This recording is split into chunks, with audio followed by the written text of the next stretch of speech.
Lovers of movies, your friends are here. We are talking flick. I go by the name of Headkrack, and I got my esteemed colleague. Algernon's October. What's happening, people? Yo, peace and love, man. And we talk about a lot of things, Al. Hip hop is what connected us, but movies is what also, strengthened the bond. And I know we talk about a lot of different movies between point A and point B, but you're one of the few people out there that I know that will go watch horror movies and enjoys them as much as I do. Absolutely, man. You are definitely, kindred spirits when it comes to this horror stuff. So you're one of the few people as well outside of my mother who I can really talk about horror flicks with, man. So it's a pleasure to be up here. Let's talk flick. Yo, A like B like. My mom was like my horror movie buddy as a kid as well. So it's like, the universe will always bring the people around you that need to be around you. And today we're talking about a joint called Late Night with the Devil. And bro, one of my biggest regrets is I didn't get a chance to roll with you to go see it so we could experience it at the same time. I totally agree. I took my daughter with me out there, and we had a good time and watched it as well. I agree. But as soon as I saw it, first person I text was you to go, this movie was brilliant. Because Crack, if you guys don't know, Headkrack always has the best movie recommendations as well as food. We talking movies right now. And so if he tells me, hey, man, this is legit, I'm going to definitely check it out. Now, I know a lot of people out there probably already did their Googles, but if you just stumbled across this, Late Night with the Devil is a supernatural horror film. It's written and edited by Cameron Colin Carnes. I think that's how you pronounce their name. And you got David Dasmulchi and Laura Gordon, Ian Bliss, Faisal Bazi, Ingrid Torelli, a bunch of people in it. A lot of new names for a lot of people. But the premise is, imagine a show that came on in 1977, a late night show at that. The big late night TV wars are on and popping just like they are now. And this guy, Jack Delroy, wanted to beat Johnny Carson. He got close, but he was slipping in the ratings, and he needed that thing that was going to bring him over the top. So in steps Sweeps Week, October 31st, he wanted to come in swinging. So he booked a whole bunch of very unique-ass guests for a very special episode of his show, and it all goes downhill from there. It goes super badly. It was a super, super immersive film. Like, you really get drawn into what's going on. It's definitely a candidate for one of my favorite breakout films for the year. But watching this film, you will feel like you're part of the audience. Like, the producers did like a super good job of pulling the audience into what was going on. And I'm a big fan of what I like to call minimalist horror anyway, where they don't really rely on a bunch of jump scares and special effects to kind of drive the fear. That's my jam. I'm here for your full-length movies that are giving short film or mirror episode energy. And they brought back the found footage era. I'm so hyped. Yo, it's been a long time since we've seen a found footage movie worth talking about. And I know there's one of these like horror platforms that I subscribe to that has a whole found footage section. I haven't dove deep, so I'm sure this isn't the only one that's came out in the last few years, but this one made a mark. And do you know how much it cost to make this movie? How much? They said like $2 million was the budget. Right now it's sitting at, I think, like almost like $6 million at the time that we're recording this. And I know that's not like Avengers money. Right. However, for it to be an independent film that debuted at South by Southwest 2023 to now be in theatrical release and have this great word of mouth going on, I think it's dope. And it shows that horror is back in the most amazing way.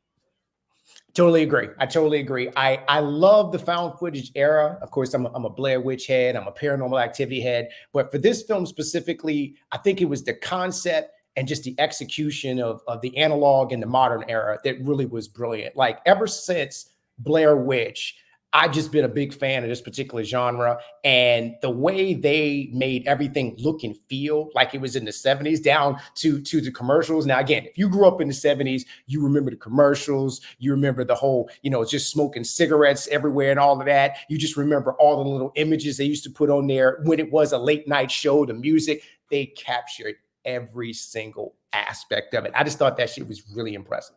It really was. And the thing is, it plays out like it's an episode of a late night TV show, right? Absolutely. And, bring out the first guest. That guy was, and even in normal, late night TV shows, they always do a thing where like, all right, first guy's interesting, and then let the guests get progressively better. Same thing. So when you see kind of what's ramping up to happen here, you are like on the edge of your seat for the last 30 minutes. Like I was stressed out.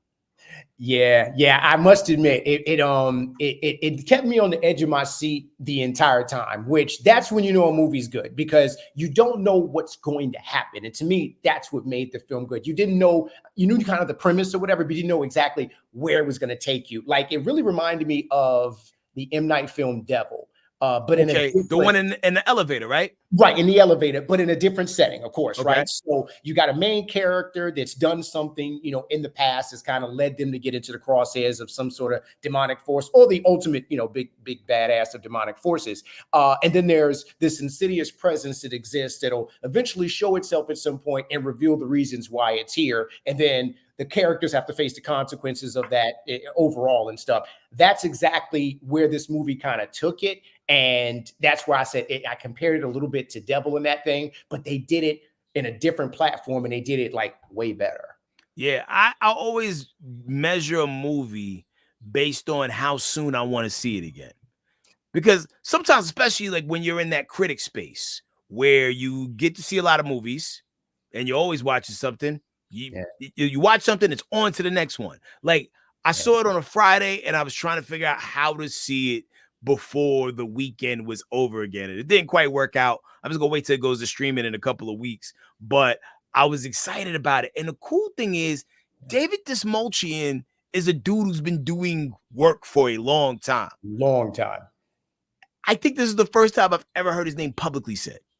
Yeah, I think this is the one. This is the one that kind of, and it's sad, he's probably done way more work. There was way more, outside of the genre, way more public, way more, had more weight to it. But however, you get this particular film in this particular genre, and he shined. Throughout the whole film, he just killed it. The jokes he was cracking in between, every last joke landed and every last joke made sense. I was just like, this dude was a talk show host in a horror film. It was just brilliant. However, one thing though, I wish they hadn't showed as much in the trailer.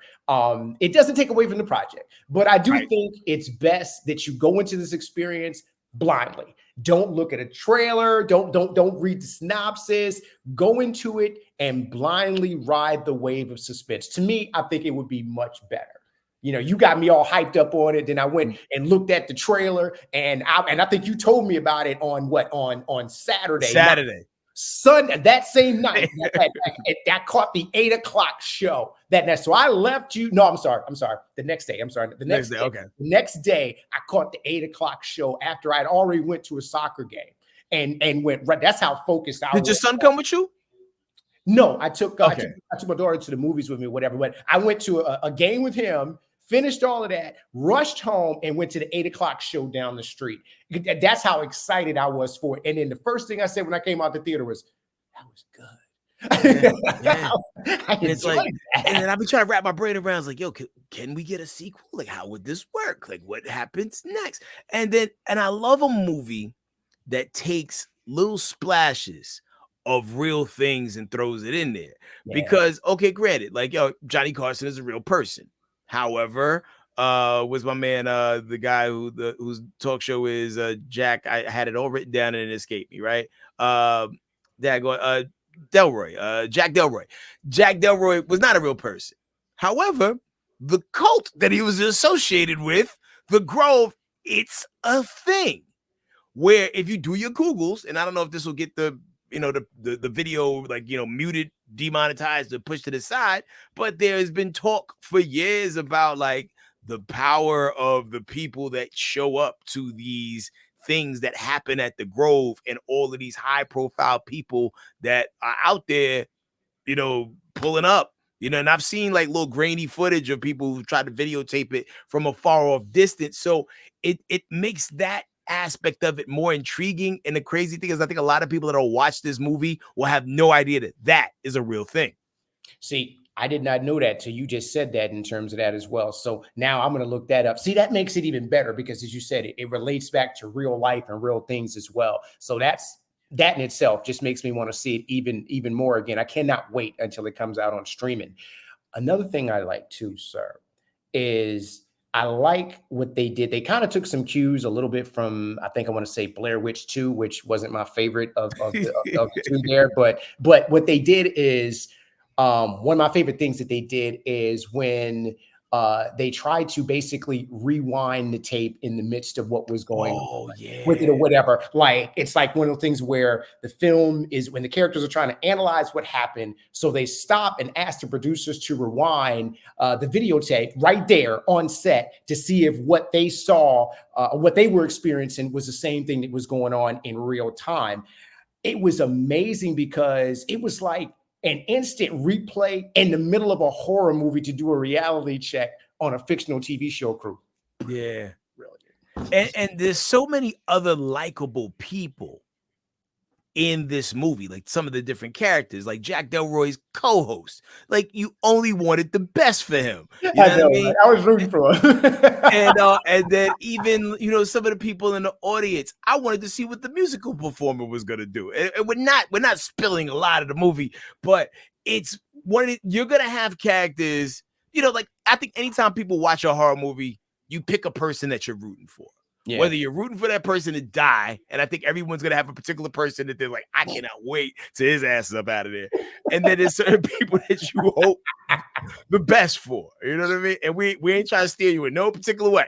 No, not at all, not at all. But no, I feel you because I was in a way I kind of was feeling, the gentleman that I guess you could say the debunker of the medium or whatever. At first, he was kind of getting on my nerves, like, okay, dude, give it a rest. But after a while, I was kind of feeling him. I was just like, well, let's see how far he's going to take this. And then when he kind of did his thing, like I said, I won't spill all of it. When he kind of started to do his thing and started to kind of unravel what he had going on to kind of debunk different things, he had me sitting there going, you know what? I see where you're coming from right now. This is kind of interesting. So I was rooting for him. It didn't work out, but I was rooting for him. I think he represents a large population of a lot of people. There's some people who don't believe anything. Yeah, true. There are some people who don't believe that the seventh day of the week is Sunday.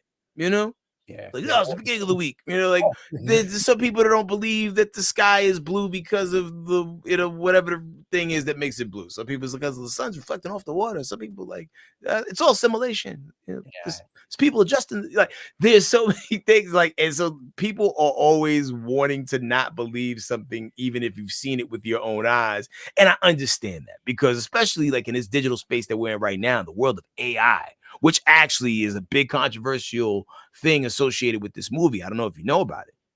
I heard some talks about some people who didn't like the AI aspect. They wanted them to kind of, again, like I said earlier, keep that minimalist kind of horror, thing going or whatever. But I mean, what's the talk? What's people? So whenever they would go to commercial break, right? Those graphics that would come up with the skeleton and all that stuff, saying, "Hey, we'll be right back. It's the Halloween episode." Those were allegedly like made by AI. Not even allegedly, they were made by AI. And there are a lot of people like, well, AI steals from real artists, and you're taking a job from someone you could have paid to do.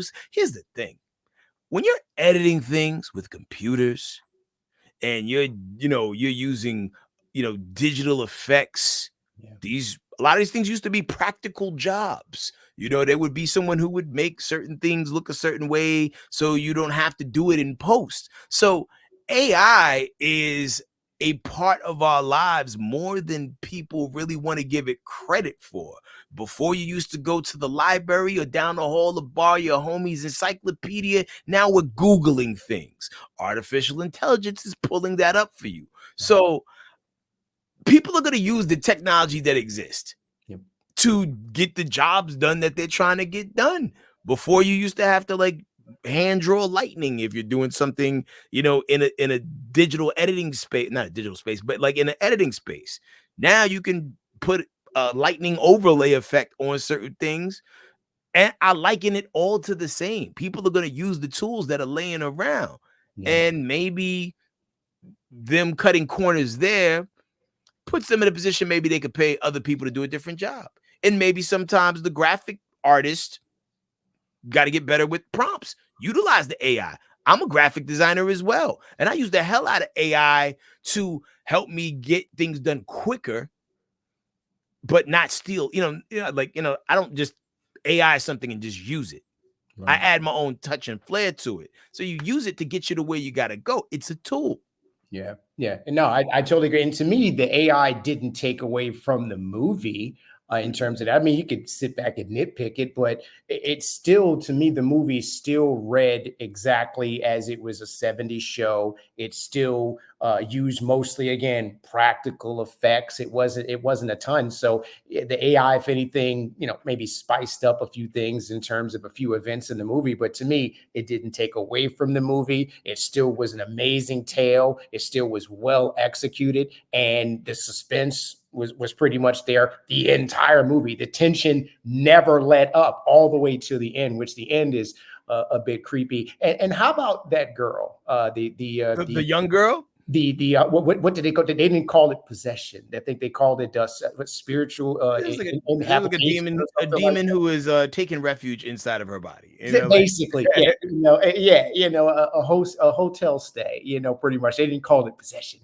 They switched it up. Now, this little girl, though, the actress was great, but just in general, that was the creepiest little girl. I mean, she was good and weird. Oh yeah, she was super weird. I mean, she was the most conversational and affable, demonic, possessed girl I'd ever seen. Hey, how are you? How's life, Jack? Just holding wonderful comment, and then all of a sudden, 5 minutes later, she didn't flip. Like in past, movies and stuff where we saw like Linda Blair and all of that. It wasn't none of that. It was, as soon as you came in the room, what's going on? What's your problem? It was nothing like that. This girl was holding a full conversation, and then, a few seconds later, after she got that thing going, it was a whole different situation. That was good and creepy. That was good. Good and creepy, like Carrie on steroids. You know what I mean? Yeah. At the end of the day, I just, man, I just hope this inspires more people to do more creative things in the horror landscape, because I think everything comes in ebbs and flows. 1 second you're chilling and you're getting your slashers,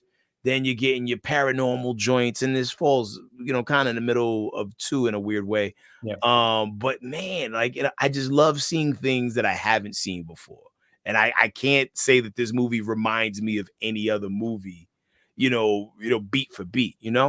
Totally agree. It's only so many times I can deal with a Halloween remake. The last one was terrible. The only times I could deal with another Friday 13th and another, Nightmare on Elm Street. Again, these are classic franchise, movies. Love them to death. But it's how many times are we gonna kill Jason? I mean, so I say that to say I too as well. I was happy for a fresh approach on something new that I could sink my teeth in. So much that I'm like you. I can't wait to see it again. And it's one of those things where you want to spread the word. You be seeing people. You say, "Oh, you're in the horror movies? Have you seen this movie here?" It's like you want to tell other people, man. Yeah, it's that good. It was that interesting. It was that intriguing. Yeah, because like horror movies are an ill rabbit hole, because sometimes like you just can't recommend every movie to everybody, because like my threshold is really high. So I could watch some really just repugnant stuff. And I remember I saw one movie that was just so like stressful that I just can't tell too many people about it. Like I cannot really recommend this to others because I don't want you judging me. You know what I'm saying? But it's for who it's for. You know what I mean? And this is one of those ones that you could tell everybody about. And here on Talking Flick, we rate things DAP level. What kind of DAP do you give this one? I'll go to the top on this one, man. You get the full. With the pull in, right? I get the full DAP, pull it in. I ain't seen you in a minute. You are my dude. You are my sis. I love you. Bring it in. I'm going full. I hold nothing back on this. You get the full. I gotta echo that sentiment, man. Like, good firm pull in. Like, when somebody just get out of jail, you ain't seen them in a minute, and it looked like they held it down. You know what I'm saying? Didn't let nothing happen, and you're proud of them for that, right? Like, oh, come here, yo. Like, yeah. No one took your drinks. You know what I mean? Like that kind of DAP, man. And every movie doesn't get that. So for this to pull it off, big ups, big ups, big ups. Late Night with the Devil, get that big, strong DAP. And man, we here for it, man. What movie are you excited about next? Monkey Man, Jordan Peele. Yeah, I'm looking forward to seeing kind of what's going to happen with that. I know a little bit about it, but I intentionally didn't look at too much on it because I kind of want to walk into it and just get immersed into it, man. Let the movie take me where it's going to take me. So that, and later on in the year, well, you got Quiet Place, I guess 3. Yeah, well, yeah, like the Quiet Place 0 hour, pretty much, right? Like, Pretty like much when they kind pop of go off. through day one in terms Yeah. of, there's a lot of day one movies. And then later on in August, we get the new Alien movie where they're going to take us to where they first meet the colonists. So it's a lot of, okay, let's see what happens with first encounter movies coming up. So I'm just excited. Yeah, man. It's that time, man. I was talking to somebody who produces, content, and they was like, yeah, like the money is in existing IPs. It's hard to sell new ideas. So for this new idea to be sold with Late Night with the Devil and go over well, hey, there's still some well in that water. Well, there's still some water in that well. Sorry, it's been a long day. No, So it's still viable out here in these streets. There's still horror movies. There are still new concepts that could be explored. New directors or film directors and such. Take note, baby. There are lanes out there that you can still drive in. Get on that highway of artistic. Let's get it. And there it is, man. So, this has been Talking Flick. I am Headkrack. Shout out to my man. Algernon's October here. Thanks for having me. Talking Flick. Let's get it. No doubt, man. Instagrams are below. Be sure you tell a friend to tell a friend. Late Night with the Devil. It's all the goods. Let's go.